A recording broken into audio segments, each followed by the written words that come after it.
Jadi seperti janji Pak Guru, di video Pak Guru sebelumnya, yaitu aktivitas pembelajaran atletik lari sprint, Pak Guru pernah menyebutkan tentang istilah anaerobik atau aktivitas anaerobik. Apa sih itu aktivitas anaerobik? Jadi di video kali ini Pak Guru akan menjelaskan tentang aktivitas aerobik dan anaerobik.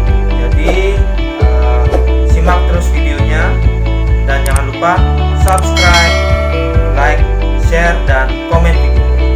Tanpa panjang lebar, kita saksikan sama-sama.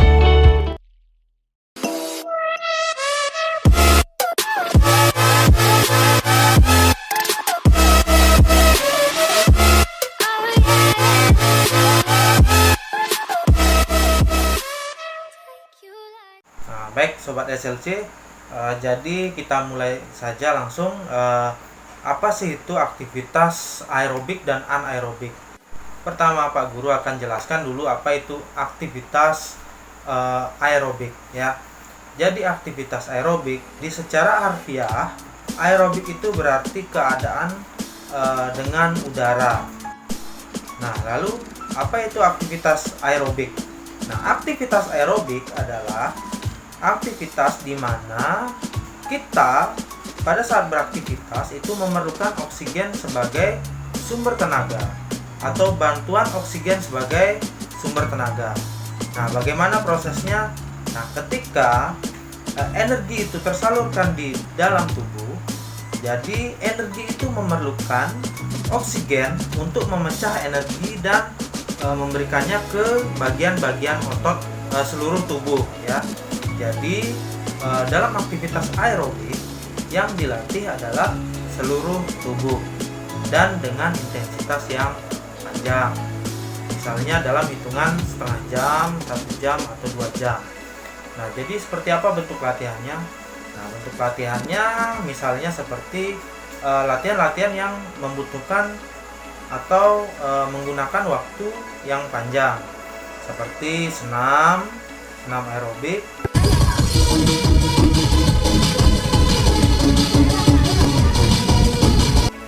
Tetap semangat. Bisa jogging,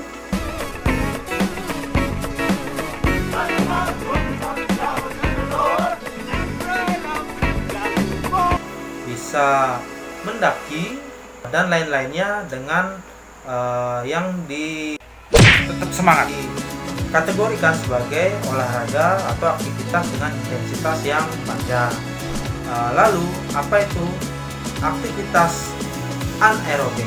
Nah, sekarang kebalikannya ya. Jadi aerobik itu menggunakan udara atau oksigen. Jadi anaerobik arti secara harfiah adalah tanpa udara atau tanpa oksigen.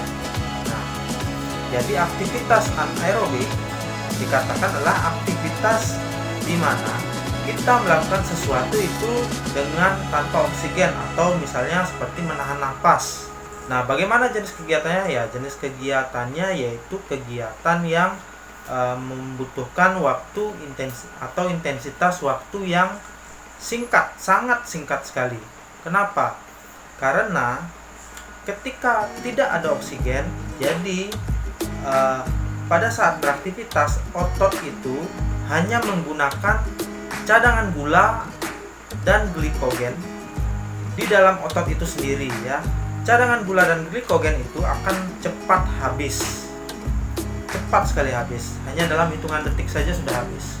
Jadi bagaimana cara memproduksinya kembali? Ya, cara memproduksinya kembali dengan aktivitas anaerobik.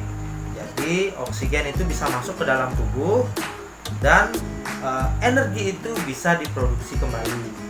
Apa saja jenis aktivitasnya? Ya, jenis aktivitasnya adalah aktivitas dengan intensitas waktu yang sangat singkat. Nah, seperti misalnya lari sprint,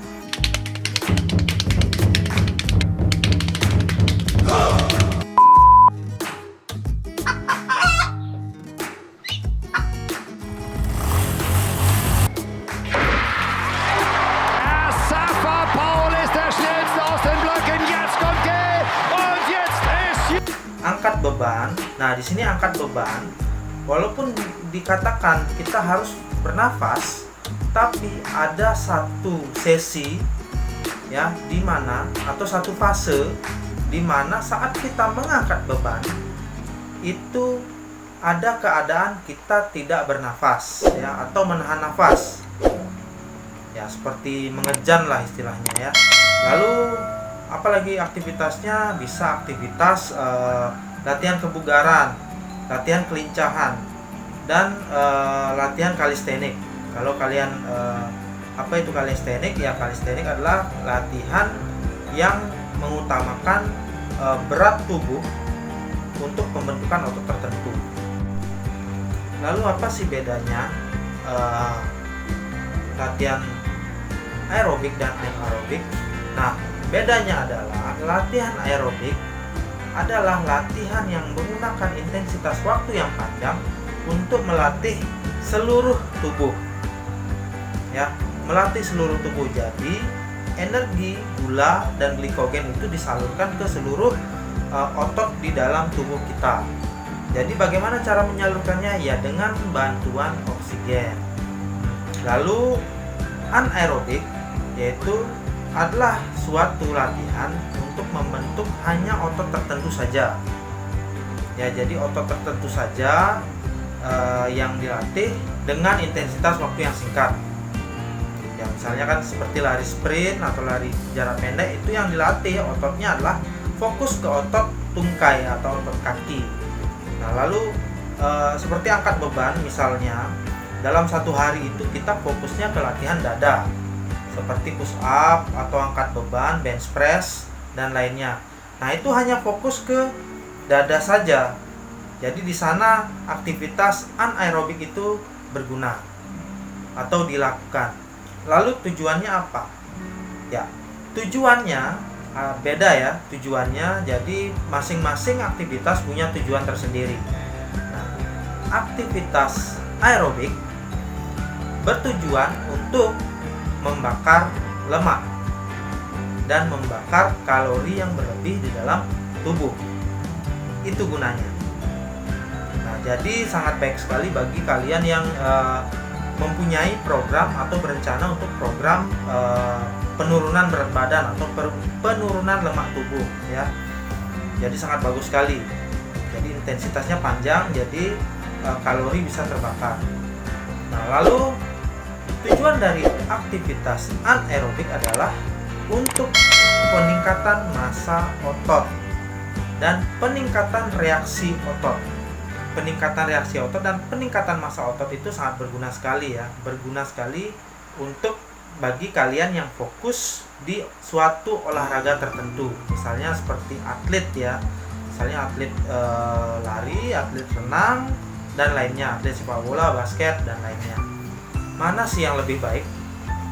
Aktivitas aerobik atau anaerobik? Kalau dibilang yang lebih baik yang mana, itu tergantung dengan tujuannya ya. Tujuannya. Jadi tujuannya, kalian mau tujuannya apa? Apakah tujuannya untuk penurunan berat badan atau tujuannya untuk peningkatan massa otot? Seperti itu. Kalian harus tahu dulu tujuannya. Manfaatnya bagaimana untuk kalian sendiri ya. Lalu bagaimana sih, apakah bisa digabungkan atau tidak? Sangat-sangat bisa ya.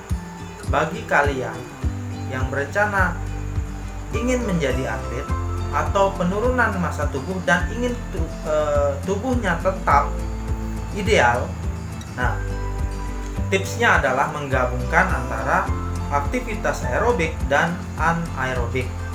Jadi apa yang lebih dulu?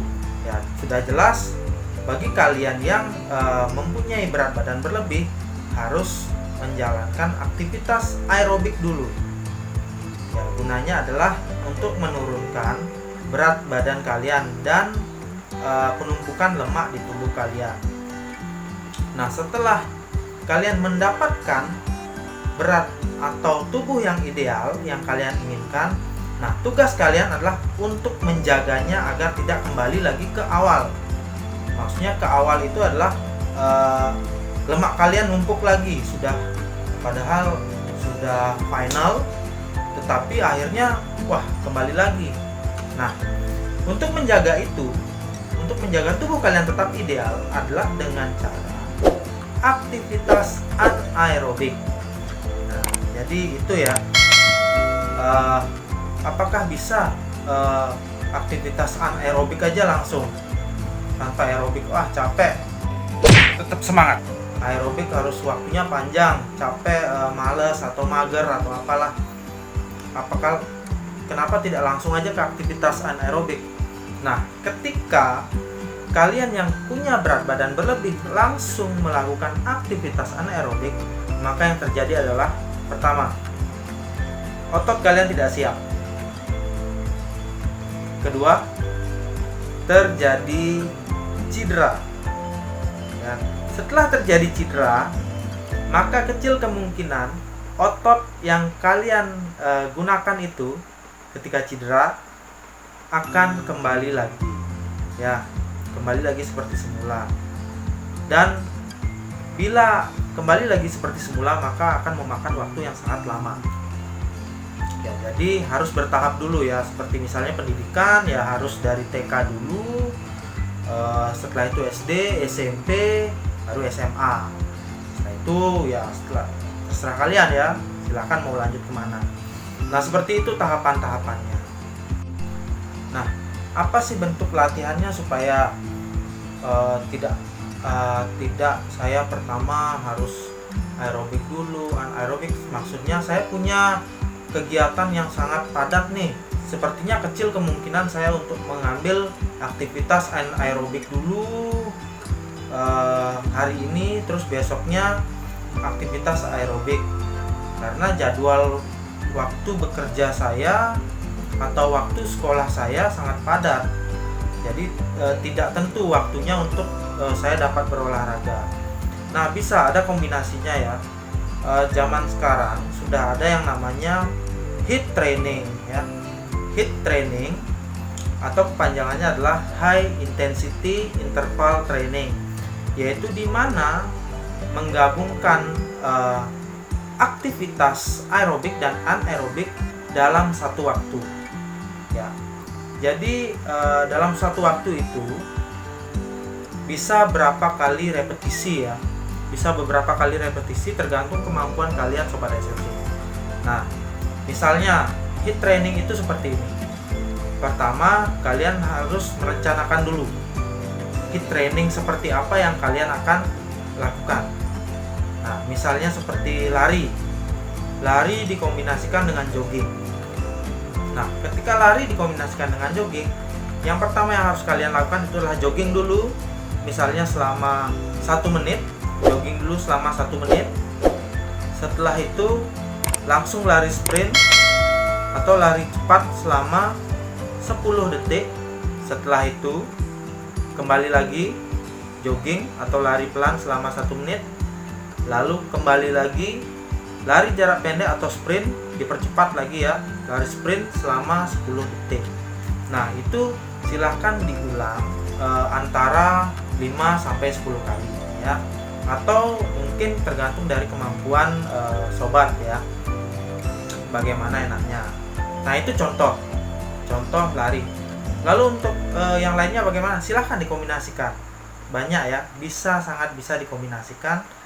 Yang penting membuat kalian nyaman dan tidak terbebani, dan bisa dilakukan setiap hari atau 2 hari sekali, 3 hari sekali ya. Nah, jadi untuk aktivitas aerobik sangat disarankan itu adalah untuk dilakukan selama 30 menit minimal setiap harinya.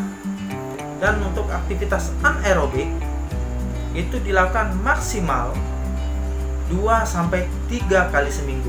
Ya, jadi kegiatan aktivitas aerobik dan anaerobik itu sangat baik sekali dilakukan ya. Yang penting yang harus sobat SLC ketahui adalah batasannya. Batasannya sampai mana? Ketahui dulu batasannya ya. Jangan sampai gara-gara memaksakan sehingga terjadinya penurunan kondisi tubuh. Ya, bagaimana penurunan fungsi tubuh itu terjadi? Nah, ketika cadangan gula dan glikogen sudah habis atau bekerja, otot akan menghasilkan suatu asam ya. Jadi namanya adalah asam laktat. Nah, ketika ada penumpukan asam laktat, maka keadaan otot adalah yaitu sudah lelah ya. Nah, dan jika itu dipaksakan, maka yang terjadi adalah kram otot, bisa robek otot, dan bisa putus ya, putus tendon ya sobat. Jadi itu diperhatikan sebelum sobat SLC melakukan aktivitas aerobik dan anaerobik apapun jenisnya. Baik, mudah-mudahan sobat SLC paham ya apa yang Pak Guru jelaskan tadi. Itu saja video dari Pak Guru, penjelasan dari Pak Guru tentang aktivitas aerobik dan anaerobik. Untuk selanjutnya kita ketemu lagi di video-video lainnya di SLC. Tetap ikuti video dari Pak Guru ya. Masih dengan Pak Guru di sini. Salam olahraga, salam sehat. Dadah.